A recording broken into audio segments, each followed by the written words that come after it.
মাত্র 2 piece chicken আর 2-3টি পাউরুটি দিয়ে অনেক মজার নাস্তা বানিয়ে ফেললাম আজকে। হ্যালো এভরিওয়ান, আসসালামু আলাইকুম। আজ সন্ধ্যাবেলায় অনেক কিছু খাইতে মন চাচ্ছিল, কারণ আজকে বিকাল থেকে বৃষ্টি পড়ছিল।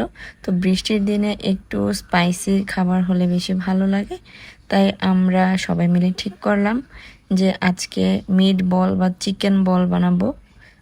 তো এখন আমি চিকেন নিয়ে নিয়েছি আর সব উপকরণ তো দেখিয়ে দিলাম, অনেক কিছুর গুঁড়া এবং নিয়েছি পাউরুটিগুলোকে ম্যাশ করে নিয়েছিলাম। এখন একে একে উপকরণগুলো মিশিয়ে নিচ্ছি। হলুদ মরিচের গুঁড়া যে রয়েছে সেটাও মিশিয়ে নিয়েছি। এখন পাউরুটি মিশিয়ে নিলাম। এরপর আমি কেটে রাখা কাঁচা মরিচ দিয়ে দিচ্ছি। এখন এক টুকরো লেবু দিয়ে দিচ্ছি। এখানে ডিমও দেওয়া যেতে পারে, তবে এটা অনেক বেশি আঠালো হয় নাই, তাই আমি ডিম দিই নাই।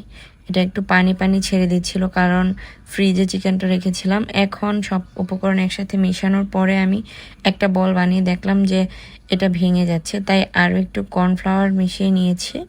ফিল্টার দেওয়ার কারণে কর্নফ্লাওয়ারটাকে হলুদ দেখাচ্ছিল, তবে এটা কর্নফ্লাওয়ারই ছিল, দেখাচ্ছিল যে বেসনের মতো। যাই হোক, এখন তাইবাও চলে আসলো ভিডিওতে। সে আর আমি দুইজনে মিলে গোল গোল করে চিকেন বলগুলোকে রেডি করে নিচ্ছিলাম। এই যে একদম খুবই তাড়াতাড়ি করার চেষ্টা করছিলাম, কারণ আমার বাবু ঘুমিয়ে আছে, সে আবার উঠে পড়তে পারে। তো এই সবগুলো বল আমার রেডি। এখন আমি চুলা ধরে নিয়েছি।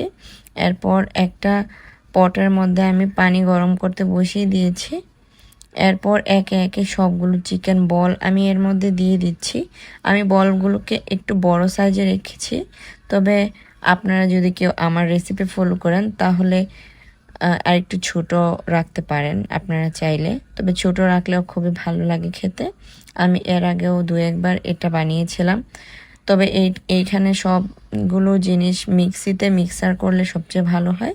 আমি হাতে মিক্স করেছি, তাই বলগুলো একটু এবড়ো থেবড়ো হয়ে রয়েছে। যাই হোক, খেতে মজা লাগলেই হলো। আর আমি এখানে সব কিছুই ঘরোয়া মশলা ব্যবহার করেছি, বাহিরের কেনা কোনো কিছুই ব্যবহার করিনি। হাতের কাছের মশলা দিয়ে অনেক মজার খাবার তৈরি করে ফেলা যায়, আর সন্ধ্যাবেলাটাকে খুবই গর্জিয়াসভাবে উপভোগ করা যায়। এখন আমি এটাকে প্লেটিং করে তাইবাকে সবার আগে এনে দিয়েছি, কারণ সেই সবচেয়ে বেশি এগুলো পছন্দ করে। তো এখন তাইবা খেয়ে বললো খুবই মজা হয়েছে। এরপর বাড়ির সবাইকে দিয়ে আমি আর রোজও খেয়ে নিয়েছি। রোজ আজকে আমার ক্যামেরাম্যান ছিল, তাই ওকে আর ভিডিওর সামনে আনি নাই। তো তাইবা এখনও খাচ্ছিল আমার সাথে। আজকে এই ছিল আমার ভিডিও। ভালো লাগলে অবশ্যই ভিডিওতে লাইক কমেন্ট শেয়ার করে পাশে থাকবেন। আজকে এই পর্যন্তই। পরবর্তী ভিডিও দেখার অনুরোধ রইল। আসসালামু আলাইকুম।